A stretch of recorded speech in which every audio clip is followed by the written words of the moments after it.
like when I wrote the song, there's an TION at the end of extortion, but I'm like, you hear it. My niggas ain't doing extort, little baby, she better abort. Like your brain feels it. Because you know what I mean? Extortion rhymes with abortion, but I only said extortion. Preview. Yeah, Rockstar 3 on the way. You did. Yeah, I put your hoe in the loop. Go to the moon when I boot. Dripping got blood on my shoe. Tripping got lean on my jeans. My money the color my name and number. EP. Yeah. You had a very intriguing title for your EP. Angel Puss. Say it again for me. Angel Puss. Everybody want to put the Y on it so bad. It's not the case. That's not the case. That's their mind. That's how naughty they get. That's why I did it. It's like you gonna fill in the blank. So yeah. So you know, tell me what made you come up with this title? Well, the concept of it is pretty cool. Like it's pretty different because like I was playing with the idea for a while, and like truth be told, there's a follow up to it. Mm-hmm. So like it's kind of like a light and dark duality of like what I got going on in like my personal experience. So I was between like two titles as I was like halfway through the album, and it was either Angel Puss or Club Demon. And so I was like, damn, like which one? And so as I created the songs, got some angels and demons situation. Absolutely. Like I see them like very vividly. And so anyway, Angel Puss was the one that was like more prevalent because of the stuff that I had going on. And so I was kind of involved in like this like terribly like toxic relationship, and just kind of dealing with like different levels of like betrayal and just like self-awareness and like just different like forms of growth.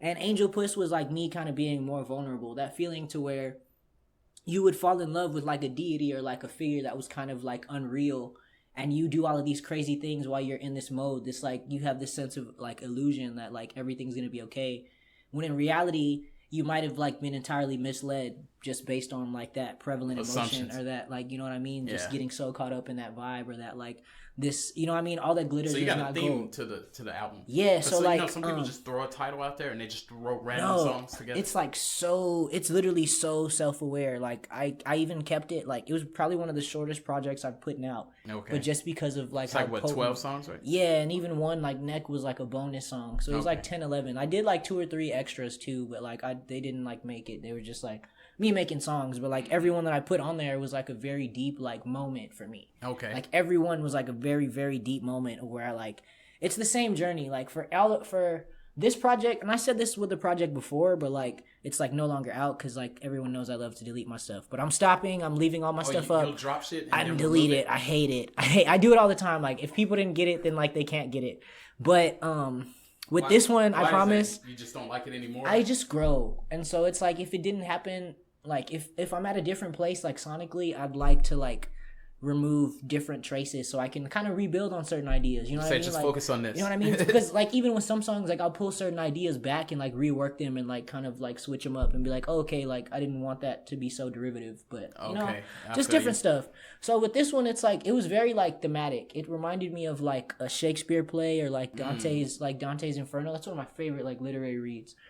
And so, like, it reminded me of that just because there were so many dynamics and, like, surface level, but also, like, metaphysical, like, 4-dimensional chess playing moves that happened, like, in the creation of it. And so, like, trying to tap into... I heard a verbal combo right there. Yeah, right? Combo. You know what I mean? And that's the thing. So it's, like, it's me creating these scenarios that you can kind of fill in the blanks and like experience. Like even the title itself, like Angel Puss, everyone wants to put the Y there, but it's not there. You know what I mean? And that can be the same for like even some of the lyrics. There are ideas and words there that aren't there, but you feel them still. Like even on literally the way that I opened the album song Wedding Bands, my niggas ain't doing extort. Like when I wrote the song, there's an TION at the end of extortion, but I'm like, you hear it. My niggas ain't doing extort, little baby, she better abort. Like your brain feels it.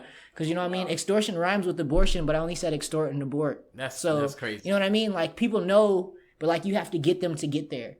Okay. I dig it. Do you feel like you have the work ethic that would be necessary to make it far in the industry? Or are you one of those, I know you said, you have a certain technique. What is the industry? You know what I mean? I believe like we're kind of at a point where we kind of create our own industry.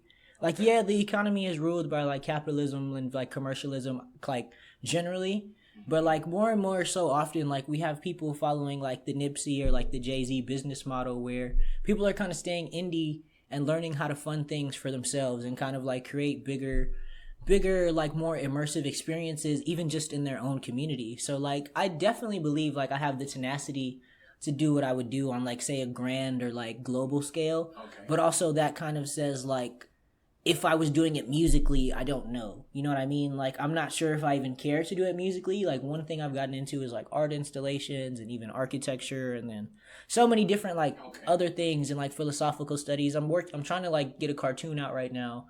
I'm working with, like, an animator right now so I can, like, do the scoring and, like, the voiceover. Because I've always wanted to be a cartoon. So, like, ideally, I can, like, use my rap. Link up on that. That's what I'm saying. Ideally, I can use my rap resume and just, like, toss it out the window. Or not out the window. I'm sorry, guys.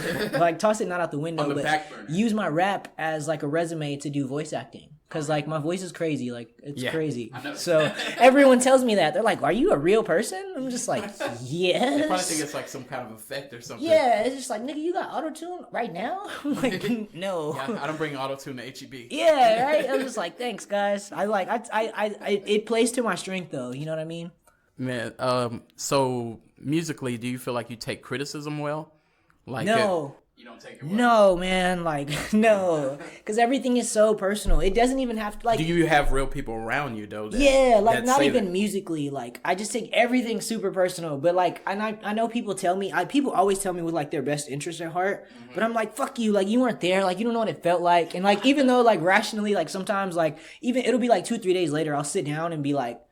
Oh, okay, like, I get what you mean by that. Like, for looking at it, like, you have to step outside yourself and then, like, look at it from, like, bird's eye view and be like, okay, like, I see what this nigga was talking about. So, like, maybe I should have, like, pulled the puncher here, too, in this area. But then, because I get so emotionally enthralled because, like, everything that I do is so, like, right here personally attached to me, it's hard not to take it personal. You know what I mean? It's like, this was a piece of me. But then, like, I'm working on that to where I can kind of, like, distance from, like, personal attacks from, like, either criticism or just like commentary, you know? Okay, I feel you. Because the commentary doesn't have to be true, but it exists. Yeah. So, my phone so it's time to piss somebody off. Oh God.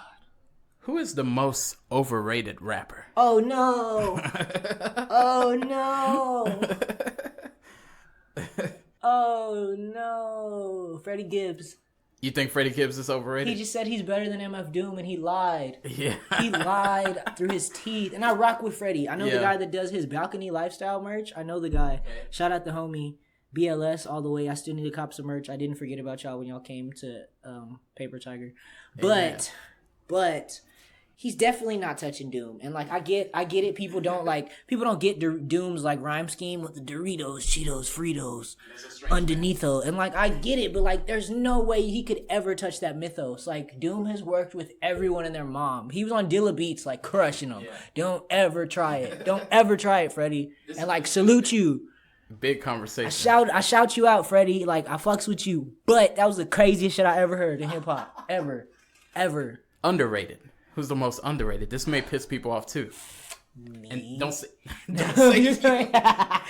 the most underrated. Okay, this is important. Okay. This is the dialogue. Testing was better than Astroworld. A$AP Rocky's Testing album was better than Testing was better than Astroworld. Now, I love Astroworld. I rock with Travis because he went to UTSA. I'm all the way Texas. I rock with Houston. I rock with Nike the long way. I love everything he got going on with Jordan. Love all of that. But for me, sonically, aesthetically, Testing was just more of a timeless, like, fully immersive project. To me, Testing was hard. Even though people kind of slept on it, They slept on it. Hard. They were just like, where's the bangers? Where is the trendy... Sleep. Yeah. Fuck Sleep. Bro, that is the... Yo, it was hard. He had FK, like, I don't know, I guess formerly known as FK Twigs, however you say it. Oh, yeah. He had Twigs in there pole dancing. She is the craziest, man. Yeah. She goes super crazy. Like, she's super crazy. So I was like, man, like, people don't understand, like, the depths that he's, like, kind of pulling from and, like, putting all together to, like, put on one plane. Like, to condense all the stuff that he did through all those experiences. I understand why people don't get Testing. But, like, if you fully dissect it, like, tear that shit apart, how is anybody touching that? They sleeping on it. They're crazy, dog. They're crazy. And everybody says, like, he took from Houston, and, like, definitely true. I almost stole his beanie. It was one of the viral videos when he first was coming to Austin. Well, he admits it. No, there was, like, a situation where... somebody tried to, like, steal his beanie in the crowd or whatever, and then a fight started. I don't know who that. I think I heard. I don't know who that was. Look into the camera real close. I don't know. I don't know. It was around that time. It was popping. I was going to a lot of South by shows. I was like, come dig our songs, huh? I was like, come the fuck down, huh? That's fresh. Yeah. I don't know, man. I didn't take it, but I thought you about attempted. it. I thought about it. I was like 17, man. Let me live.